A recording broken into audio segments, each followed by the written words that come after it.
રાજકોટ ગ્રામ્યના જસદણ વેછિયાના ગોડલાધર ગામમાં જે જેટકો કંપની દ્વારા ખેડૂતોના ખેતરમાં વીજ થાંભલા નાખવામાં આવી રહ્યા છે તેને લઈને આજે આમ આદમી પાર્ટીના નેતા બ્રિજરાજ સોલંકીએ અધિકારીઓને અલ્ટિમેટમ આપ્યું છે ને શું ચેતવણી આપી છે વિગતે વાત કરીએ। વૈષ્ણવજન તો તેને કહીએ જે પીડ પરાઈ જાનાને રે। દર્શક મિત્રો, નવજીવન ન્યૂઝમાં આપનું સ્વાગત છે। હું છું ફૈઝાન। હાલ ગુજરાતભરમાં ખેડૂતો વીજ થાંભલાની જે લાઈન નાખવામાં આવી રહી છે તેમના ખેતરોમાં તેને લઈને ભારે વિરોધ નોંધાવતા જોવા મળી રહ્યા છે। પછી એ મોરબીના જેતપરનો પ્રશ્ન હોય, સાપકડા ગામનો પ્રશ્ન હોય કે સુરેન્દ્રનગરના કોંઢ ગામનો, તેમજ જસદણ વેછિયાના ગોડલાધર ગામમાં પણ થોડા દિવસ પહેલા જેટકો કંપની દ્વારા જે ખેડૂતના ખેતરમાં વીજ થાંભલા નાખવામાં આવી રહ્યા હતા અને તેને લઈને આમ આદમી પાર્ટીના નેતા બ્રિજરાજ સોલંકીને આ બાબતની જાણકારી મળતા તેઓ તાબડતોબ છે તે ઘટના સ્થળે દોડી આવ્યા હતા। તે દરમિયાન પોલીસ સાથે તેમનું ઘર્ષણ પણ થયું હતું અને આજે તેઓ જસદણ વેછિયાના મામલતદાર કચેરીએ પહોંચ્યા ખેડૂતોની રજૂઆતને લઈને, અને સાથે જ ખેડૂતોને પડતી હાલાકી છે તેમને યોગ્ય વળતર આપવામાં નથી આવી રહ્યું। ખાનગી કંપનીઓ દ્વારા જે દબાણ કરીને બળજબરીપૂર્વક આ વીજ થાંભલા નાખવામાં આવી રહ્યા છે તેનો તેમણે વિરોધ નોંધાવ્યો અને સાથે જ ચેતવણી આપતા અધિકારીઓને શું કહ્યું તે સાંભળો। સ્પષ્ટપણે એવું દેખાય છે કે જે ભારતીય જનતા પાર્ટી એટલે સરકારના મળતિયાઓની ખેતર છે એમને તારવવામાં આવ્યા છે। અમારી પાસે પ્રૂફ છે।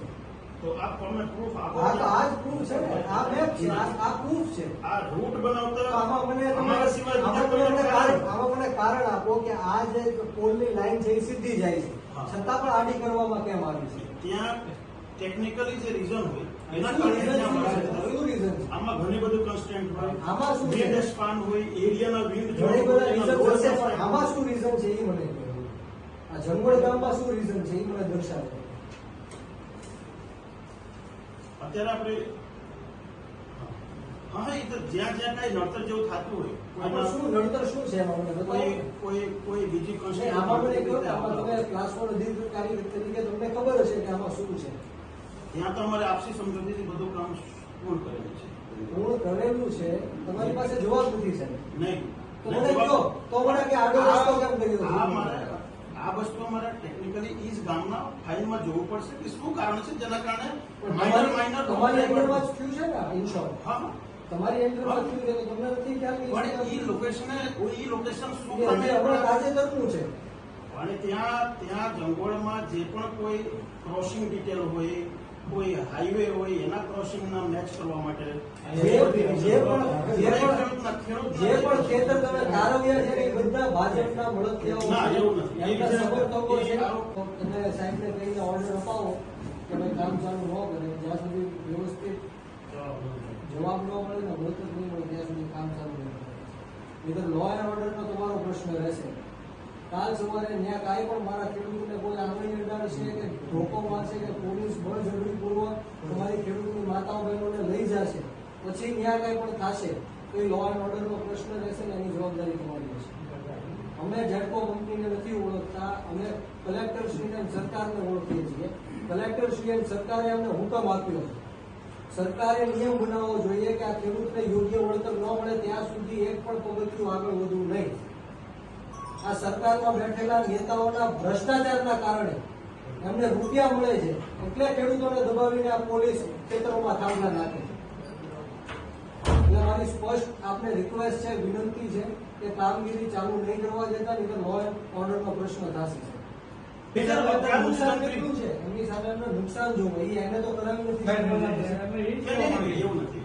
ટાવર ખેતરમાં આવી જાય પછી જે ભાવ છે ત્રીજા ભાગમાં થઈ જાય, એનું બાંધકામ મર્યાદા મૂકી એમના જીવનું જોખમ થવાનું છે, એમના પશુનું જોખમ થવાનું છે। અને બીજી વસ્તુ તમને સમજાવો કે ખેતરમાં બે ભાઈઓ હોય, એ ખેતરના બે ભાગ પાડવાના હોય, બે ભાગ છે તો એ ટાવર વાળું જે ખેતર છે એ તો કોઈ ભાઈ લેવા તૈયાર થશે, એની વચ્ચે ઘર્ષણ થશે। હવે અમે ખેડૂતના હિતમાં ખેડૂતના પ્રયાસ બક્ષ આપ સેડા બાજુ દઈ ગયો તો આપ શ્રી અસ્તર ઉપર આવ્યા છો, તમે જોઈ લીધા છો, અમે ટાવર સેડે સ્પોટ નહીં રહેશે, પણ તમે જેને યોગ્ય વળતર એનો ખેતર જે એનો વિરોધ છે। આ ખેતર જે લાંબા પડે છે આ સેડે આપણી વળતર વિરોધ કરવો છે, વળતર અમને યોગ્ય નથી લાગતું।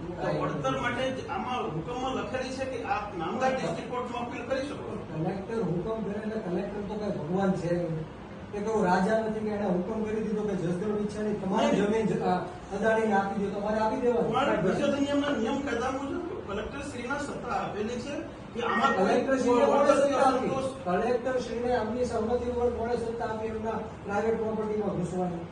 આમની તો તમે સહમતિ લીધી નથી, આમની સિગ્નેચર નથી લીધી, આનો અંગૂઠો નથી, એક રૂપિયાનું વળતર આપ્યું નથી. એનો સહમતિ નહીં હોય ત્યારે અમે આ અરજી કરી છે. હા, એની સહમતિ નથી. સહમતિ નહીં હોય ત્યારે તમે કામ ચાલુ કરી શકો, એમની સહમતિ નથી. પણ આપણે જે વીજ અધિનિયમના કાયદો હોય એ કાયદા મુજબ અમારા કાયદા તો સાહેબ ઘણા છે. દારૂ ન વેચાવાના એ ગુજરાતની અમારો અંદર પ્રશ્ન છે. હા, કોઈ વેચાય છે. વાત ઈ Sorry, છે. અમારો તમે જે કાયદાની વાત કરો છો એ બરોબર, એ કલેક્ટર હોય ભગવાન છે નહીં. કાલ સવારે કોઈ પણ કાયદો લાવીને બેઠાડી દેશે. આપના કહેવાની એવું છે કે આપ જે આ કાયદો છે એનો આનો શું આનું અનુસરણ કરવાનું. બીજું મેપ આપો તો ક્યાં છે? અને જંગવડ જે ગામ છે એમના આપણે એવો નિયમ હોય છે કે સીધી લાઈનમાં જ આપણે ટાવર નાખવાના હોય, એવો નિયમ હોય છે ને સાહેબ. ઇન શોર્ટ, જસદણ વિછિયાની અંદર એક પણ જગ્યાએ જેટકો કંપનીનું કામ ચાલુ થશે ત્યાં અમે વિરોધ દર્શાવશું, ત્યાં અમે આંદોલન પણ કરીશું અને કામગીરી સાહેબ થવાની છે. આ મારી સ્પષ્ટ કલેક્ટરશ્રીને પણ અમારી વિનંતી છે. એવું લાગે તો મને ફોન કરાવો. કોર્ટમાં છે તો એમના કોઈ પ્રતિનિધિ તરીકે તો હશે.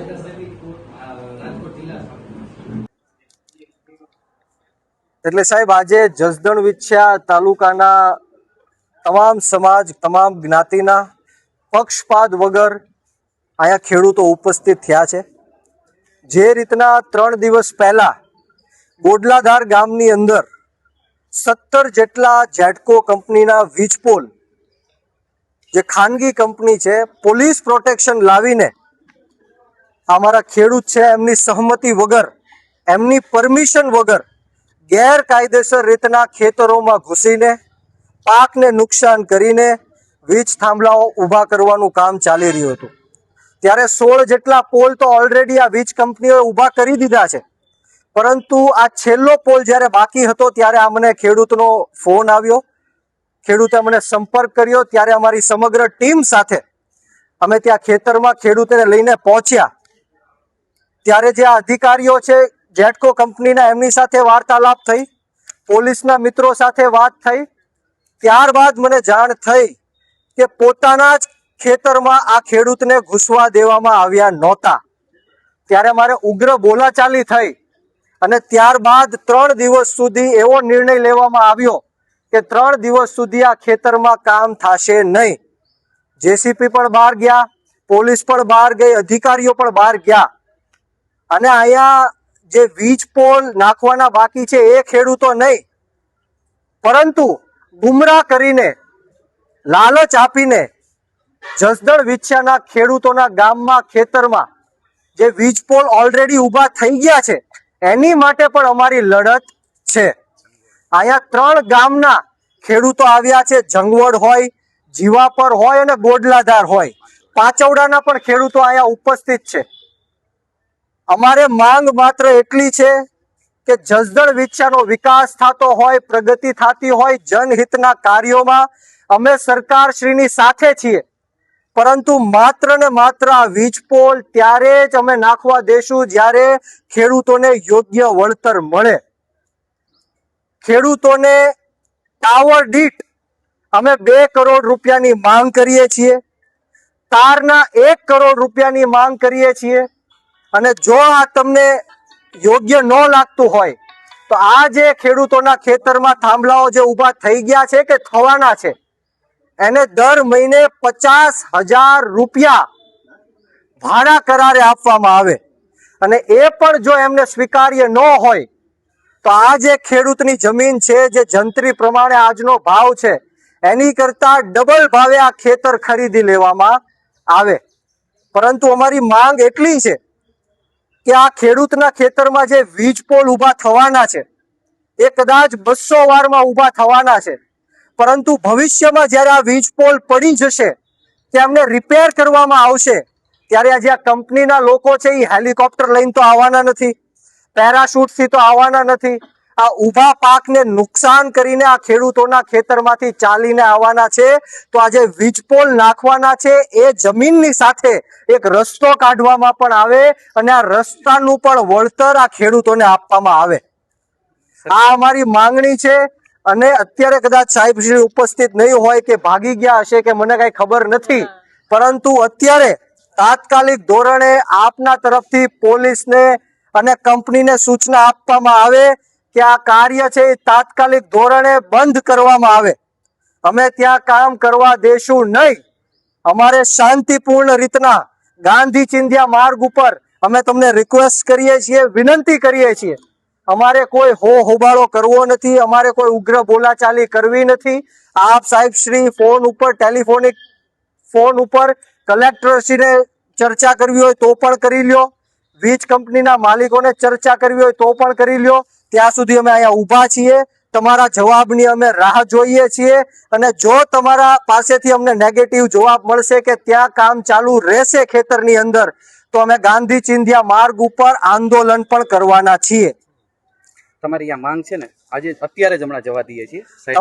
અમારી માંગ અત્યારે જવા દઈએ છીએ, પરંતુ મીડિયાની સમક્ષ આપને પણ હું કહેવા માંગુ છું અને આ મેપ દેખાડવા માંગુ છું કે આ જીવાપર ગામનો મેપ છે, જીવાપર ગામનો નકશો છે.